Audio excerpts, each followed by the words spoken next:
Bismillahirrahmanirrahim.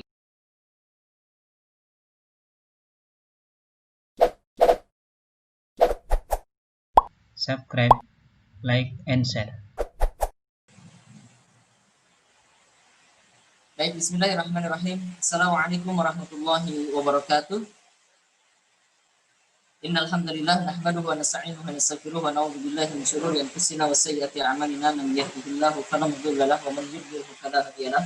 Asyhadu an la ilaha illallah wahdahu la syarika lahu wa asyhadu anna Muhammadan 'abduhu wa rasuluh. Allahumma shalli wa sallim wa barik ala sayyidina Muhammadin wa ala alihi wa ashabihi ajma'in wa man tabi'ahum ala siratal mustaqim. Amma ba'd. Ikhwatifillah rahimakumullah, Bapak Ibu sekalian yang dirahmati Allah Subhanahu wa taala. Alhamdulillah, malam hari ini kita dipertemukan kembali dalam kajian Sirah Nabawiyah. Mudah-mudahan kita semua dilimpahi berkah oleh Allah Subhanahu wa taala dan ilmu yang kita dapatkan malam hari ini bisa menjadi ilmu yang bermanfaat.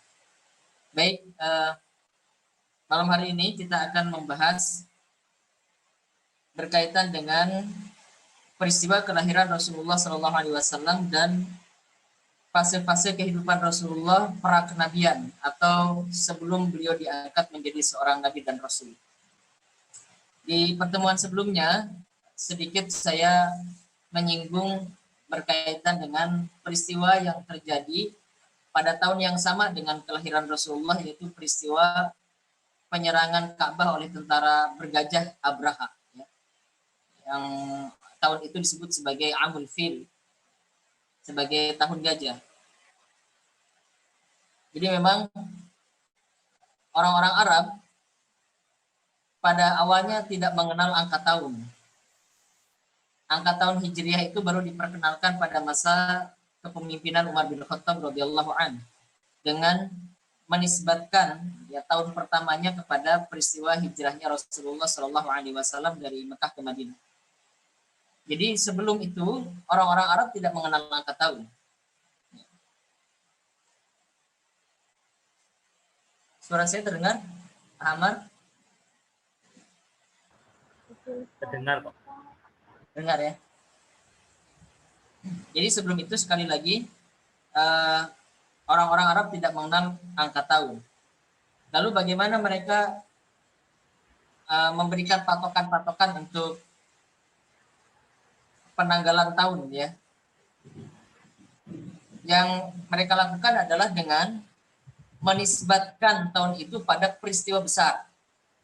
Ya, misalnya adalah peristiwa Amul Fil itu, tahun gajah itu. Maka seringkali orang-orang Arab misalnya menyebutkan 1 tahun setelah Amul Fil, setelah tahun gajah, atau 2 tahun setelah tahun gajah, 3 tahun sebelum tahun gajah, dan seterusnya. Nah, jadi peristiwa-peristiwa besar itu dijadikan sebagai patokan untuk menentukan.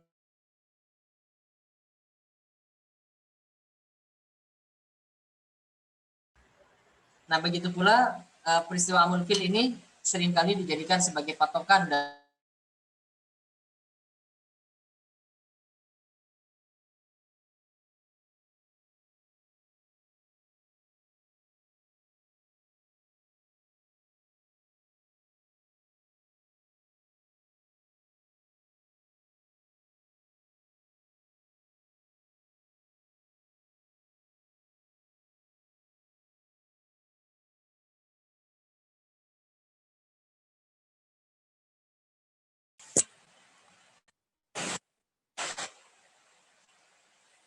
jadi kita mengetahui bahwa yang memberi nama Muhammad itu adalah kakek beliau, yaitu Abdul Muthalib. Dan rupanya kalau kita cermati, nama Muhammad itu bukanlah nama yang lazim saat itu. Bahkan tidak ada nama Muhammad selain daripada Nabi kita Rasulullah Shallallahu Alaihi Wasallam saat itu. Kalau masa setelahnya tentu sangat banyak yang bernama Muhammad. Sampai saat ini mungkin sudah jutaan orang yang bernama Muhammad. Tapi di masa itu tidak ada yang bernama Muhammad selain daripada Rasulullah SAW. Ya kan? Yang kita kenal adanya nama Ali, Umar, Amr, Syaibah, Robi'ah, Tolha, Zubair, dan seterusnya itu. Nama Muhammad tidak ada. Ini tentu saja atas ilham yang diberikan oleh Allah Subhanahu wa taala kepada Abdul Muthalib. Dari mana Abdul Muthalib mendapatkan nama Muhammad itu? Ya dari ilham yang diberikan oleh Allah Subhanahu wa taala kepada Abdul Muthalib. Kalau dilihat dari sisi leadership, dari sisi kepemimpinan, artinya Abdul Muthalib adalah seorang pemimpin yang punya visi ke depan, jauh ke depan. Bahkan dalam memberi nama cucunya saja, beliau beri nama satu nama yang tidak biasa saat itu, tetapi akan menjadi nama yang akan sangat dikenal di masa-masa berikutnya. Ya. Nah, di Arab saat itu, khususnya di tengah-tengah masyarakat Mekah, ada satu tradisi yang telah berlangsung sejak lama sebetulnya, tradisi ini ya. Khususnya berlaku di kalangan para bangsawan Mekah. Apa tradisi itu? Tradisi itu adalah tradisi mengasuhkan anak-anak mereka kepada orang-orang Arab Baduy. Apa yang menjadi alasannya? Alasannya adalah supaya anak-anak mereka tumbuh menjadi seorang Arab yang sejati. Nah ini kita perhatikan ya, bagaimana orang-orang Quraisy itu sangat memperhatikan pendidikan sejak awal. Jadi di dalam rangka untuk menumbuhkan karakter, menumbuhkan jiwa seorang Arab yang sejati itu, maka para orang tua mengasuhkan anak-anak mereka kepada Arab Baduy. Kenapa? Karena orang-orang Arab Baduy itulah yang masih memegang teguh tradisi masyarakat Arab. Baik dalam hal mentalitasnya, keberaniannya, maupun kefasihan lisannya. Itu yang masih memiliki semua tradisi itu adalah masyarakat Arab Baduy. Masyarakat Arab Baduy itu adalah masyarakat yang tinggal di pinggiran kota. Sedangkan Mekah sendiri adalah pusat kota. Kemarin saya menyampaikan bahwa Mekah itu adalah kota kosmopolitan, di mana berbagai bangsa datang ke sana, saling berinteraksi satu sama lain, dan karena itulah tradisi, budaya, adat, bahkan bahasa juga sudah tercampur baur di Mekah. Tapi di Arab pinggiran, di pedesaan, di perkampungan, tradisi itu masih dipegang teguh. Sehingga di dalam rangka untuk mendidik anak-anak mereka agar memiliki jiwa seorang Arab yang sejati, mereka asuhkan anak-anak mereka sejak kecil. Ya. Ini menjadi salah satu pelajaran bagi kita semua tentang pentingnya pendidikan. Bahkan orang-orang Arab jahiliyah pada waktu itu juga sudah memperhatikan pendidikan untuk anak-anak mereka. Ketika Rasulullah SAW lahir, pada tahun gajah atau pada tahun 571 Masehi itu, datanglah sekelompok orang Arab Baduy dari kalangan Bani Sa'ad bin Bakar. Bani Sa'ad bin Bakar ini masyarakat Baduy. Dan mereka memang sudah terkenal memiliki reputasi dalam hal pengasuhan dan penyusuan. Jadi bagi masyarakat Arab Baduy ini semacam sebuah profesi. Ya, pengasuhan itu semacam sebuah profesi. Dengan profesi ini mereka mendapatkan imbalan baik berupa materi, berupa uang, maupun berupa kekerabatan imbalannya. Ya. Nah, maka memang rutin setiap beberapa waktu sekali orang-orang Arab Baduy ini datang ke Mekah untuk mencari anak-anak yang bisa mereka asuh di kampung halaman mereka sendiri. Datanglah saat itu sekelompok orang Arab Baduy dari Bani Sa'ad bin Bakar, dan di antara rombongan itu terdapat seorang wanita dan suaminya yang ikut berangkat, yaitu Halimah binti Abu Zuhaib. Halimah binti Abu Zuhaib yang Baik, jadi di antara kelompok Bani Sa'ad bin Bakar itu ada seorang perempuan yang bernama Halimah Sa'diyah dan suaminya yang bernama Harith bin Abdul Uzza atau Abu Kabsyah. Mereka ditakdirkan oleh Allah Subhanahu wa taala sampai di rumah Aminah binti Wahab, bunda Rasulullah SAW yang saat itu baru saja melahirkan, tidak lama baru melahirkan. Kemudian Aminah menawarkan agar putranya itu diasuh oleh mereka, tetapi mereka segera menolak karena mereka tahu rupanya anak ini adalah anak yatim. Rupanya anak ini adalah anak yatim, dan menurut mereka mengasuh Muhammad itu bukan satu hal yang menguntungkan, tidak prospek. Akhirnya mereka tinggalkan rumah Aminah. Tetapi ketika orang-orang Bani Sa'ad ini sudah mulai berkumpul kembali untuk pulang ke kampung halaman mereka, Halimah ini belum mendapatkan satupun anak untuk mereka bawa pulang untuk diasuh. Akhirnya mereka berpikir ulang dan memutuskan untuk membawa Muhammad yang masih kecil itu untuk dibawa pulang ke kampung halaman mereka, ke Bani Sa'ad, dan diasuh oleh mereka. Dan saat itulah Rasulullah SAW yang baru berusia 0 tahun mulai diasuh oleh Halimah As-Sa'diyah dan suaminya Harith bin Abdul Uzza di tengah-tengah masyarakat Bani Sa'ad. Ini adalah fase pertama dalam kehidupan Rasulullah SAW. Itu fase 0 sampai 4 tahun. Tadi di slide paling awal saya mencatat di situ 0 sampai 4 tahun itu adalah masa penyiapan jiwa, akal, fisik, dan lisan bagi Rasulullah SAW. Mengapa demikian? Karena pada pengasuhan di tengah-tengah masyarakat Bani Sa'ad ini, Rasulullah SAW mendapatkan pengalaman-pengalaman khas dari lingkungan masyarakat Bani Sa'ad. Jadi lingkungan masyarakat Bani Sa'ad itu sejauh mata memandang adalah hamparan luas. Ya, sejauh mata memandang adalah hamparan luas. Dan karakteristik orang-orang yang hidup di tengah-tengah lingkungan seperti itu biasanya jiwanya lapang, pikirannya terbuka, fisiknya kuat, dan ada satu lagi khusus bagi masyarakat Arab Badui itu lisannya fasih. Lisannya fasih. Kalau kita mau membuktikan, saya kira mudah kita membuktikannya.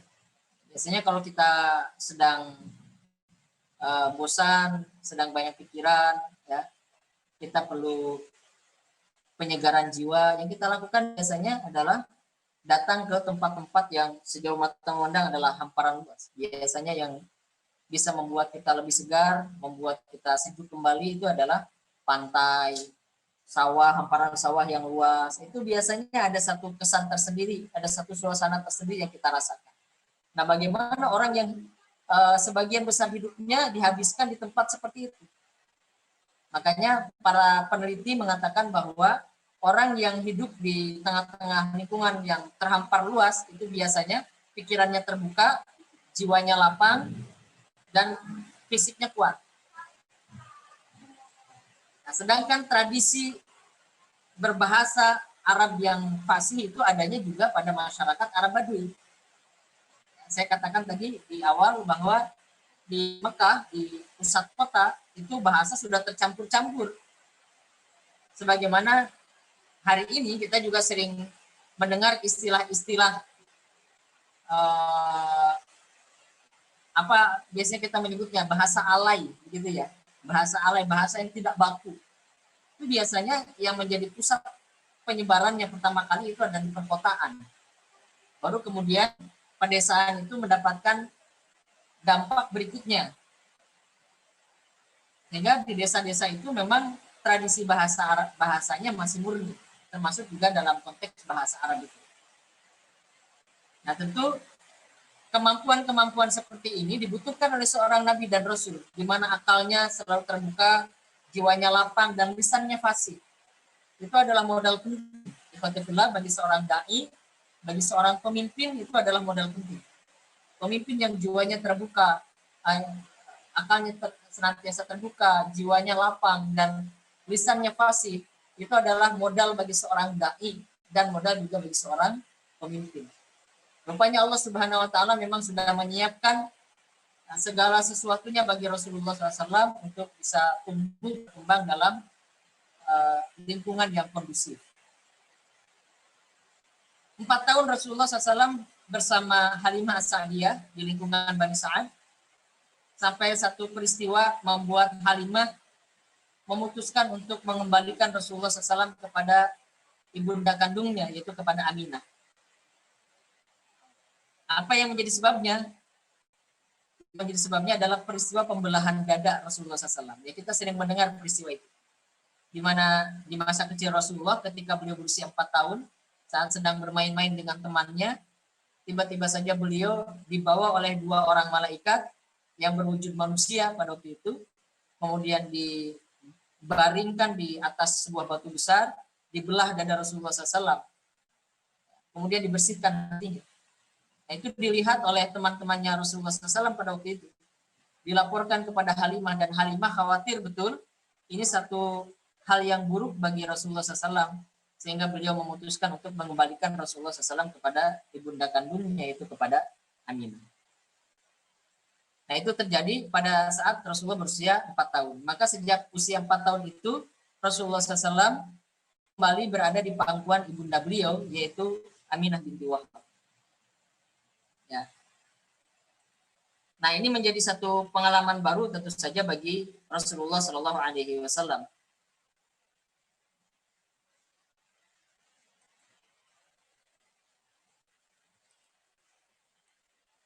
Ini satu pengalaman baru bagi Rasulullah SAW. Dan Aminah yang sudah ditinggal oleh anaknya, oleh putranya selama 4 tahun, tentu dapat mencurahkan kasih sayangnya kepada Rasulullah Shallallahu Alaihi Wasallam, ya, mencurahkan kerinduannya, dan dengan itulah kasih sayang semua terlimpah kepada Rasulullah SAW. Nah, pada pengasuhan ibundanya, Rasulullah SAW terutama sering kali mendapatkan kisah-kisah tentang keluarga beliau. Ini mungkin kurang judulnya di atas ya. Amar yang tentang kisah-kisah keluarga Rasulullah SAW yang sering kali diceritakan ya, oleh itu kebalik ya ininya, nanti saya betulkan. Harusnya yang 4 tahun di atas ya. Nah, itu yang di bawah berarti yang kedua, fase yang kedua. Fase yang kedua itu adalah fase 4 sampai 6 tahun, yaitu fase untuk mengenali jati diri. Jadi di masa itu ibundanya Rasulullah SAW seringkali menceritakan kisah-kisah tentang nenek moyang Rasulullah SAW. Diceritakan tentang kakek beliau Abdul Muthalib, bagaimana kepemimpinannya atas orang-orang Quraisy. Beliau adalah orang yang sangat dihormati dan disegani. Kemudian juga dikisahkan tentang Hashim, ya, dengan semua kisah kepahlawanannya, jasa-jasanya, sehingga sangat dihormati oleh kaumnya. Kemudian juga dikisahkan tentang Qusay bin Kilab. Nah, ini semua adalah mata rantai nasab Rasulullah Shallallahu Alaihi Wasallam. Mereka ini orang-orang hebat, para pemimpin di tengah-tengah kaumnya. Baik Abdul Muthalib, baik Hashim, kemudian Qusay bin Kilab, bahkan Quraisy sendiri, itu merupakan pemimpin-pemimpin di tengah-tengah kaumnya, dan semuanya itu merupakan nenek moyang Rasulullah SAW. Jadi seakan-akan Aminah itu ingin mengatakan, kamu ini adalah keturunan orang-orang hebat, keturunan orang-orang besar. Jaga keluarga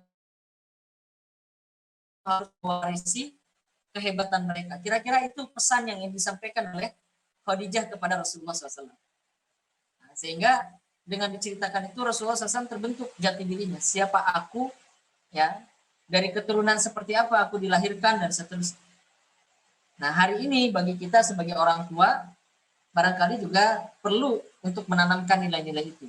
Jika memang antara mata rantai nasab kita ada seorang pahlawan, ada seorang ulama, ada tokoh-tokoh masyarakat, ya, perlu diceritakan nampaknya kepada anak-anak kita, kepada cucu-cucu kita kelak misalnya, ya, agar mereka tahu jati diri mereka, bahwa mereka ini adalah keturunan orang-orang baik-baik, nenek mereka, kakek mereka adalah orang-orang hebat, dan seterusnya. Baik. Nah, jadi pada fase inilah Rasulullah SAW mendapatkan banyak sekali inspirasi, ya, yang diceritakan oleh ibundanya tentang nenek moyang beliau. Tapi kebersamaannya dengan sang ibunda tidak lama, hanya 2 tahun. Karena pada saat Rasulullah berusia 6 tahun, ibunda Rasulullah Aminah wafat di Abwa saat beliau pulang dari ziarah mengunjungi kuburan suaminya Abdullah. Saat itu Rasulullah ikut dengan Aminah, tapi di tengah jalan Aminah sakit di Abwa, kemudian beliau meninggal. Saat itu yang membersamai adalah Ummu Aiman. Ummu Aiman ini pembantunya Aminah. Dahulunya pembantunya Abdullah, tapi ketika Abdullah wafat, ya, Ummu Aiman ini kemudian diberikan kepada Aminah. Kemudian Aminah sebelum wafat berpesan kepada Ummu Aiman agar Rasulullah SAW ini dititipkan kepada Abdul Muthalib, kepada kakeknya, untuk diasuh oleh Abdul Muthalib. Maka Ummu Aiman menunaikan amanat dari Aminah itu. Oleh sebab itu sejak usia 6 tahun ya, Rasulullah SAW sudah diasuh oleh kakeknya yang bernama Abdul Muthalib. Abdul Muthalib adalah pemimpin Quraisy yang sangat disegani. Dan Martin Lynch itu di dalam bukunya menggambarkan Abdul Muthalib itu sebagai orang yang tampan, penampilannya karismatik, fisiknya anggun berwibawa. Beliau juga terkenal sebagai orang yang dermawan, cakap, dan bijaksana. Bahkan orang-orang Quraisy saat itu memberikan julukan kepada Abdul Muthalib, kakek Rasulullah SAW, sebagai Al-Hamd. Alhamdu. Ya. Ini juga masih ada satu akar kata dengan kata Muhammad ya. Alhamdu itu masih satu akar kata dengan kata Muhammad. Mungkin saja Abdul Muthalib itu mendapatkan inspirasi nama Muhammad itu dari julukan yang diberikan orang-orang Quraisy kepada Abdul Muthalib. Nama Abdul Muthalib itu aslinya adalah Syaibah.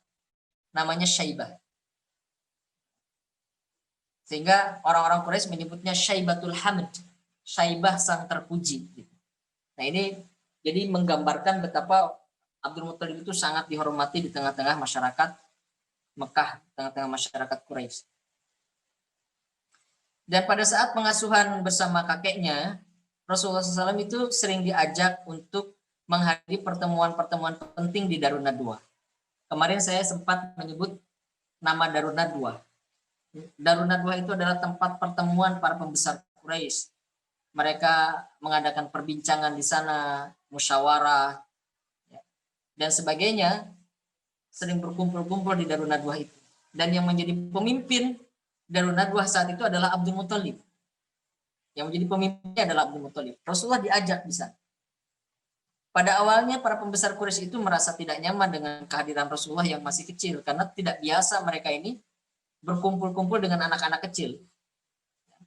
Jadi dahulu orang-orang Arab, orang-orang Mekah, orang-orang Quraisy itu mereka agar bisa menjaga kewibawaannya di hadapan anak-anak kecil itu, mereka tidak dekat dengan anak-anak kecil, membangun jarak biar anak kecil itu, ya kalau istilah sekarang itu anak-anak muda mengatakan tidak songong sama orang tua, tidak ikut campur persoalan orang tua.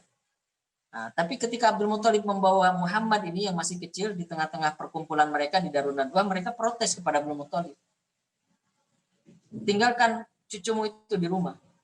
Jangan biarkan dia terlibat dalam pembicaraan-pembicaraan penting kita. Kira-kira itu pesan mereka. Tapi Abdul Muthalib mengatakan biarkan dia di sini bersamaku karena saya melihat suatu saat nanti dia akan menjadi seorang manusia besar, kata Abdul Muthalib. Nah, ini juga menunjukkan bahwa Abdul Muthalib itu seorang pemimpin yang visioner dan dia sangat paham tentang potensi orang. Dia sangat paham tentang potensi orang lain dan itu penting bagi seorang pemimpin. Pemimpin itu tugas utamanya adalah menumbuhkan potensi-potensi yang ada di sekitarnya untuk menjadi pemimpin-pemimpin penggantinya. Dan itu sekali lagi tentu perlu kemampuan tersendiri, dan biasanya pemimpin yang punya kemampuan seperti itu adalah pemimpin-pemimpin hebat. Jadi mereka satu frekuensi dengan pemimpin-pemimpin yang ada di sekitarnya. Jadi saling bersambung. Ya. Satu frekuensi. Jadi orang kerdil itu, orang yang remeh itu, dia tidak bisa, memang dia tidak bisa terhubung dengan orang-orang hebat, itu tidak bisa. Ya, dia hanya bisa terhubung dengan orang-orang yang semisalnya. Orang-orang remeh, orang-orang kerdil ya hanya bisa terhubung satu frekuensi dengan orang-orang kerdil itu juga. Maka jangan heran kalau kita melihat ada orang-orang sekarang berafiliasi, berjamaah, berkelompok, ya tipenya sama. Ya memang begitu, sunatullahnya begitu. Ya. Orang-orang cerdas, pemimpin-pemimpin hebat, ya mereka juga berkumpulnya dengan yang setipe. Dalam hadis Rasulullah disebutkan al-arwah junudul mujannadah. Ya. Ruh itu berkumpul dengan ruh yang setipe.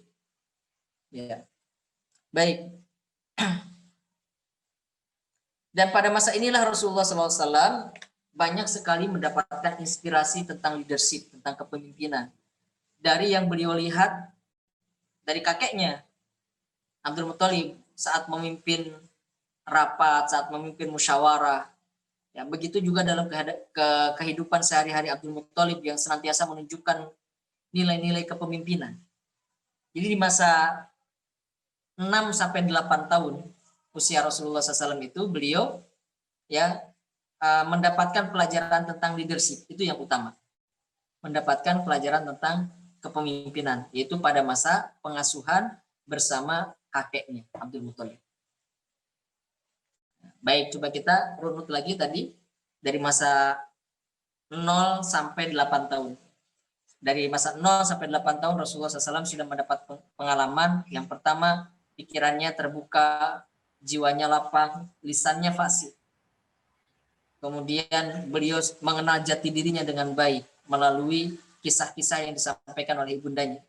Kemudian di usia 6-8 tahun beliau mendapatkan pengalaman tentang leadership, tentang kepemimpinan. Baik. Tapi juga tidak lama kebersamaan Rasulullah SAW dengan kakek beliau, hanya 2 tahun. Sebab ketika Rasulullah berusia 8 tahun, kakek beliau meninggal. Abdul Muthalib wafat. Dan sebelum wafat, Abdul Muthalib mewasiatkan Rasulullah SAW ini kepada Abu Thalib, kepada putranya yang bernama Abu Thalib, Abu Thalib bin Abdul Muthalib. Itu paman Rasulullah SAW, saudara dari Abdullah. Dikisahkan cukup panjang di situ ya, proses pemilihan siapa yang akan mengasuh Rasulullah SAW itu di beberapa riwayat dijelaskan. Jadi Abdul Muthalib itu tidak sembarangan menitipkan Rasulullah kepada putra-putranya itu. Kan yang dikenal dalam sejarah, putra Abdul Muthalib itu ada Abbas, kemudian ada Hamzah, kemudian ada Abu Lahab, dan yang terakhir ada Abu Thalib. Nah, di antara 4 ini setidaknya yang dikenal dalam sejarah nama-namanya, Abdul Muthalib itu betul-betul memilih siapa nih yang paling aman dan paling maslahat untuk mengasuh Muhammad sepeninggalnya nanti. Itu dipilih betul, dan akhirnya pilihannya jatuh kepada Abu Thalib. Maka ketika Abdul Muthalib wafat, Rasulullah betul-betul diasuh oleh Abu Thalib. Nah, dalam pengasuhan Abu Thalib ini, ikhwatifillah rahimakumullah, Rasulullah SAW tinggal di rumah Abu Thalib, kemudian mendapatkan kasih sayang yang tidak kalah besarnya dari istri Abu Thalib yang bernama Fatimah binti Asad. Bahkan Fatimah binti Asad ini disebut oleh Rasulullah SAW itu sebagai ibu keduanya. Engkau adalah ibuku setelah ibuku, kata Rasulullah. Beliau pernah mengatakan begitu kepada Fatimah binti Asad. Engkau adalah ibuku setelah ibu. Jadi sangat besar kasih sayang. Dan dalam penelitian, banyak penelitian itu kasih sayang itu merupakan nutrisi psikis. Ya. Kasih sayang itu merupakan nutrisi psikis yang bisa menumbuhkan kepribadian menjadi positif. Mohon maaf, slide-nya itu masih di usia 0 sampai 4 tahun ya? Sudah pindah Ustadz, sudah sampai 25 tahun. Sampai ke Apa ya? Iya, sudah. Itu slide-nya tidak berubah katanya. Oh, nggak berubah ya? Belum berubah, kelihatannya tampilannya belum berubah. Nah, jadi sekali lagi kasih sayang itu merupakan nutrisi psikis yang dapat menumbuhkan kepribadian seseorang menjadi lebih positif. Jadi seorang manusia itu yang tumbuh dengan kasih sayang akan memiliki emosi yang stabil, mampu beradaptasi dengan berbagai situasi, mampu mengendalikan diri, memiliki belas kasih dan memiliki jiwa sosial yang baik. Ya. Nah, jadi ini dampak dari kasih sayang. Maka mudah-mudahan kita yang sudah memiliki putra-putri ya, bisa memberikan kasih sayang kita yang terbaik kepada mereka karena dampaknya sangat besar kasih sayang. Ya. Tadi yang saya sampaikan gitu ya. Anak yang tumbuh dengan kasih sayang itu akan memiliki emosi yang stabil. Mampu beradaptasi dengan berbagai situasi. Kemudian mampu mengendalikan diri, memiliki belas kasih dan memiliki jiwa sosial yang baik. Kalau kita lihat, meskipun Rasulullah SAW itu tidak pernah lama diasuh oleh keluarganya, baik diasuh oleh ibunya, hanya 2 tahun, kemudian diasuh oleh kakeknya hanya 2 tahun. Yang paling lama itu justru pengasuhan di bawah Abu Thalib, paling lama. Dan selama berpindah-pindah ke pengasuhan itu, Rasulullah SAW tidak pernah tidak mendapatkan kasih sayang. Selalu mendapatkan kasih sayang. Jadi Rasulullah itu tidak pernah kehilangan kasih sayang, tidak pernah defisit kasih sayang. Selalu berlimpah-limpah kasih sayang bagi Rasulullah SAW. Karena rupanya Rasulullah itu sebagai anak ya qurrata ayun itu. Jadi menyenangkan, jadi anak menyenangkan. Jadi permata jiwa, sehingga setiap ada orang tua yang berinteraksi dengan Rasulullah pasti selalu tertarik hatinya untuk menyayangi Rasulullah. Ya itu tentu ya ada sifat-sifat kenabian sejak dari kecil di dalam diri Rasulullah SAW. Ya. Nah, tapi ada satu realitas di keluarga Abu Thalib itu bahwa beliau adalah keluarga yang miskin. Bahkan untuk kehidupan sehari-hari saja Abu Thalib itu sebetulnya kesulitan. Nah, Rasulullah sebagai seorang anak yang saat itu masih berusia 8 tahun ya, bisa memahami itu dan beliau berupaya untuk tidak menjadi beban bagi keluarga Abu Thalib. Maka yang beliau lakukan adalah menggembala. Jadi sejak kecil beliau memang sudah mandiri. Beliau menggembala ternak milik orang-orang Quraisy. Kemudian beliau diberi upah beberapa kirot. Upahnya itu tidak beliau nikmati sendiri, tapi upahnya diberikan kepada sang paman. Begitu. Untuk membantu kehidupan keluarga Abu Thalib. Ya setidaknya untuk memenuhi kebutuhan Rasulullah SAW sendiri. Ya, melalui pembagian yang dilakukan oleh Abu Thalib. Jadi Rasulullah menggembala. Sebetulnya saya ingin menjelaskan cukup panjang lebar tentang profesi menggembala ini. Karena Rasulullah SAW pernah mengatakan tidak ada satupun nabi yang pernah diutus oleh Allah Subhanahu Wa Taala kecuali dia pernah menggembala. Ini satu hadis Rasulullah kan. Mestinya kita berpikir ini satu hal yang unik dan menarik. Mengapa setiap nabi itu selalu pernah menjadi penggembala? Apa istimewanya menggembala itu? Gitu. Padahal sekarang barangkali gembala itu ya satu profesi yang tidak pernah dipandang orang. Nah, ada pelajaran-pelajaran tentang kepemimpinan dalam menggembala itu. Saya menuliskan dalam buku saya yang terbaru tapi belum saya cetak. Sudah selesai, tinggal proses cetak. Tentang kepemimpinan. Saya mengutip banyak dari John Adair, ya, seorang profesor kepemimpinan pertama di dunia berkaitan dengan hal ini. Jadi apa dampak aktivitas menggembala itu dalam pembentukan jiwa kepemimpinan itu ada kaitannya rupanya. Baik. Nah itu Rasulullah SAW menggembala ternak milik orang-orang Quraisy sejak dari kecil di dalam rangka untuk membantu kebutuhan keluarga pamannya. Kemudian pada usia 12 tahun Rasulullah SAW mendapatkan satu pengalaman baru, yaitu beliau diajak berdagang oleh paman beliau, Abu Thalib, ke wilayah Syam. Usia 12 tahun. Ya.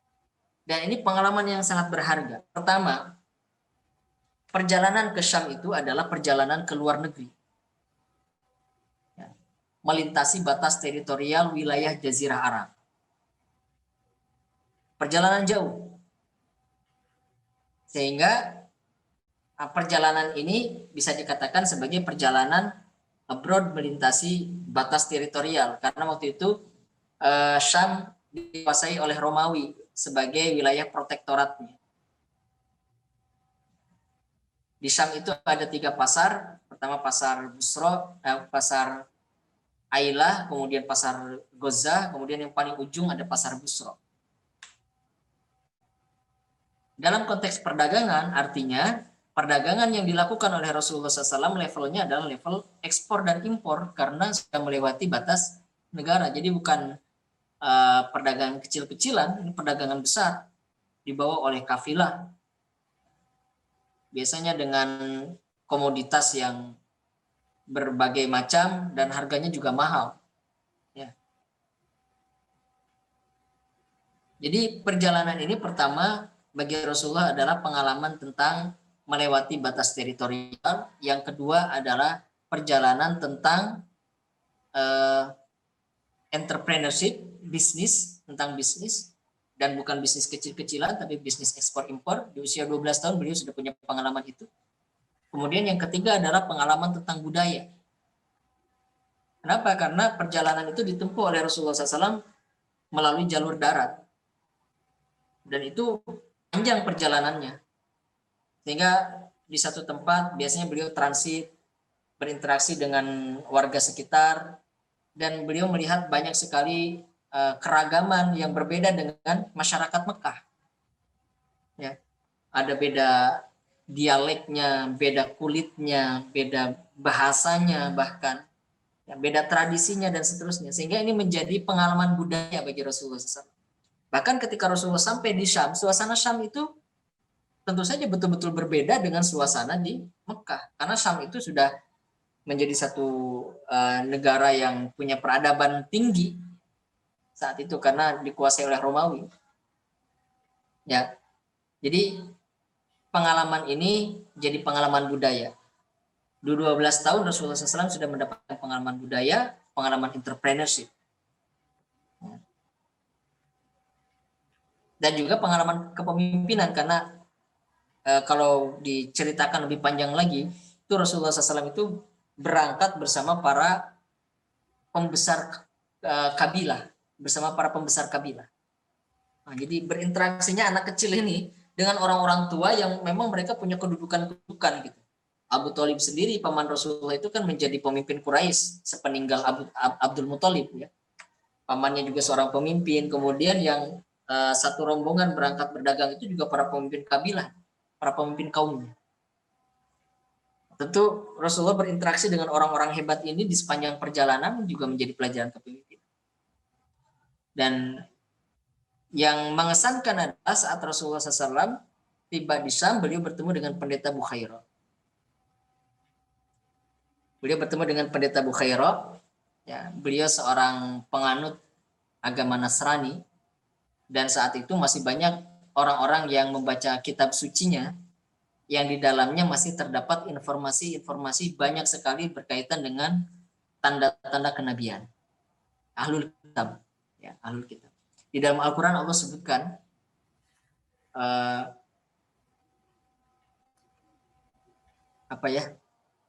ayatnya. Alladzina atainahumul kitaba ya'rifunahu kama ya'rifuna abna'ahum wa inna fariqam minhum la yaktumunal haqqa wa hum ya'lamun. Dalam ayat ini Allah menyampaikan bahwa ahlul kitab, alladzina atainahumul kitab, orang-orang yang telah diberikan kitab sebelumnya, ya'rifunahu, mereka mengenal Muhammad itu kama ya'rifuna abna'ahum, sebagaimana mereka mengenal anak mereka sendiri. Jadi sangat detail ya, pengetahuan mereka berkaitan dengan Rasulullah SAW, sangat detail. Seperti mereka mengenal anaknya mereka sendiri. Wa inna fariqam minhum la yaktumun haqqa wa hum ya'lamun. Tapi sebagian kelompok di antara mereka menyembunyikan ya, pengetahuan mereka itu. Sedangkan padahal mereka itu mengetahuinya. Jadi pura-pura tidak tahu, pura-pura tidak mengenal, padahal mereka tahu. Sehingga ketika Bukhairah melihat Rasulullah SAW datang ke pasar Busro, Bukhairah sudah mengenali kenabian, tanda-tanda kenabian pada diri Rasulullah SAW. Itu bisa dilihat di dalam kitab-kitab sirah, banyak dikisahkan tentang itu. Kisahnya menarik, tapi saya kira saya tidak akan berpanjang lebar di situ.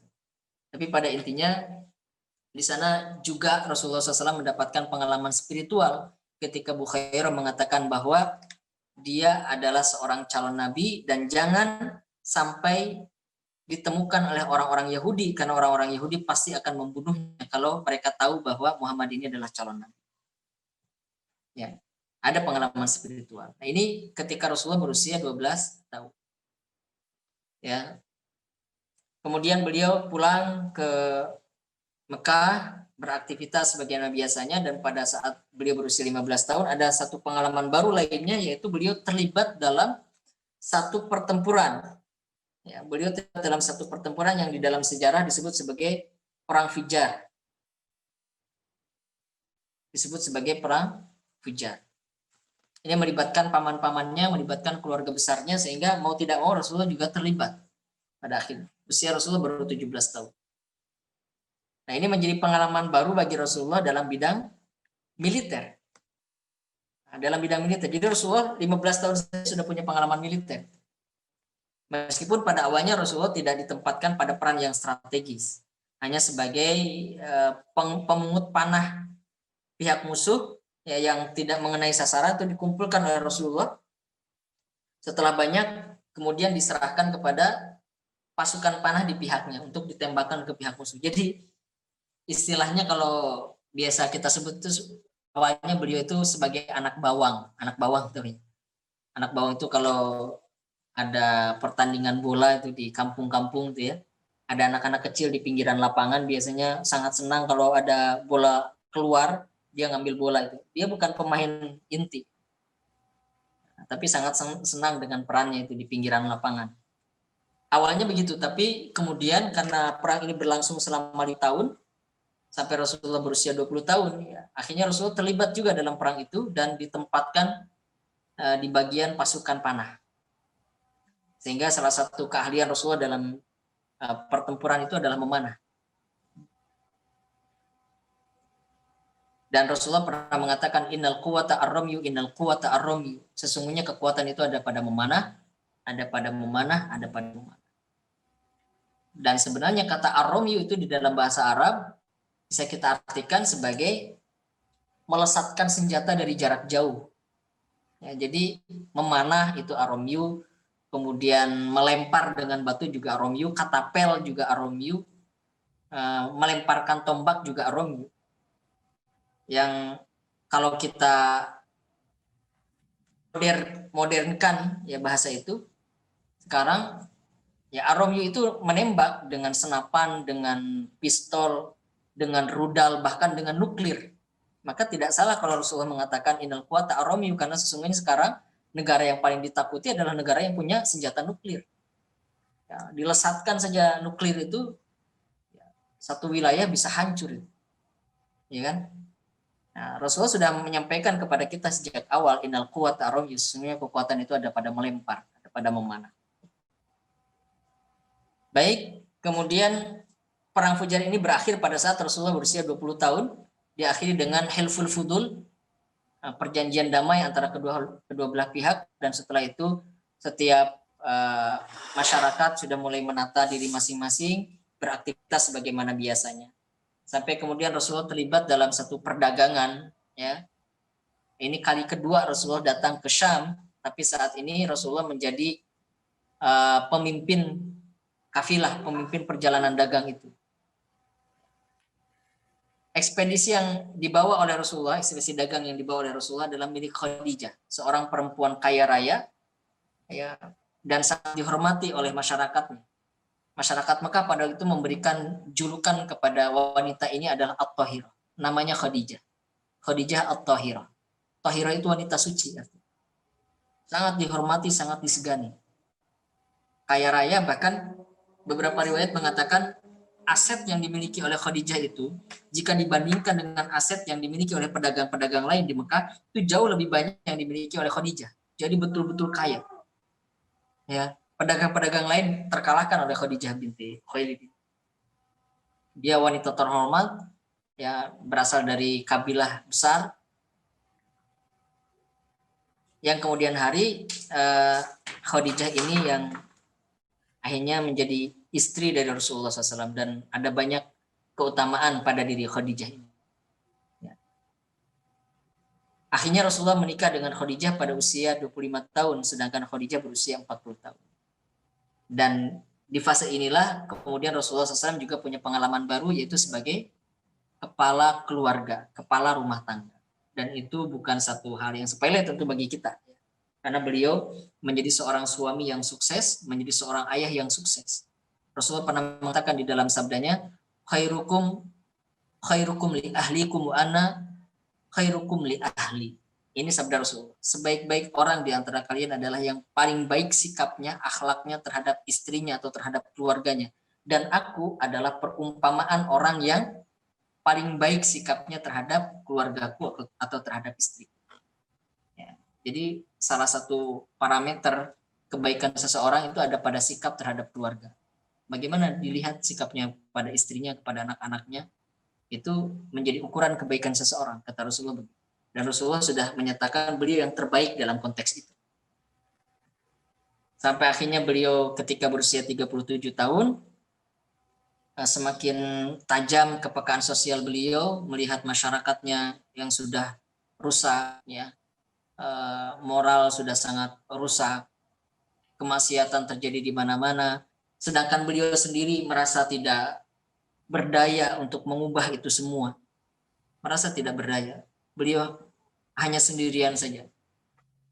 Nah, di sisi lain beliau juga khawatir akan terpengaruh dari keburukan-keburukan itu, maka pilihan yang beliau ambil saat itu adalah uzlah, menyendiri.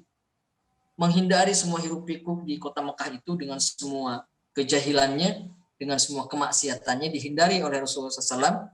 Beliau tahanus, uzlah, menyendiri di Gua Hira. Jadi aktivitas ini berlangsung kurang lebih selama 3 tahun. Jadi saat Rasulullah 37 tahun sampai beliau berusia 40 tahun. Ya. Lalu apa yang dilakukan oleh Rasulullah selama rentang waktu itu? Beribadah di Gua Hira itu.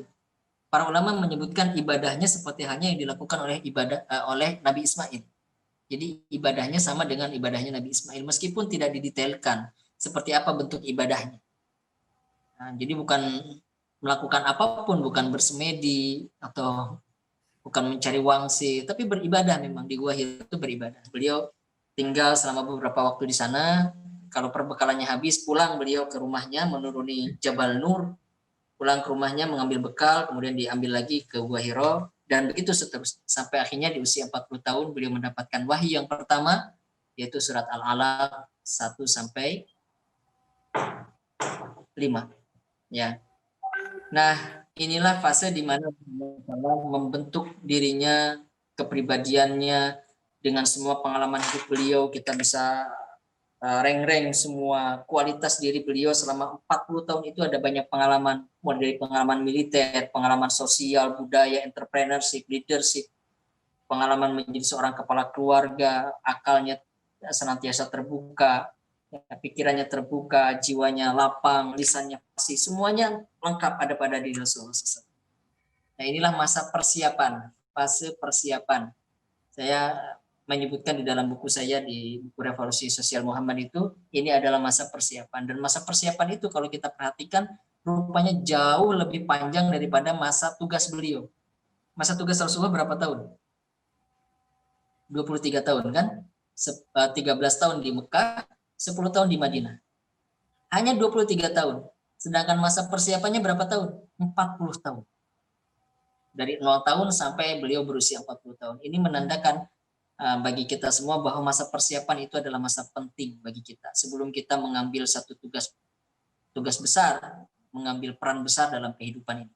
Kita persiapkan diri kita agar kita menjadi layak dan mampu dilihat oleh Allah Subhanahu wa taala untuk memikul satu tugas besar di kemudian hari. Barangkali itu Bapak Ibu sekalian yang bisa kita bahas pada malam hari ini. Saya jelaskan secara singkat saja beberapa fase yang dialami oleh Rasulullah SAW di masa pra-kenabian sebelum beliau diangkat menjadi seorang nabi dan rasul. Demikian saya akhiri. Assalamualaikum warahmatullahi wabarakatuh.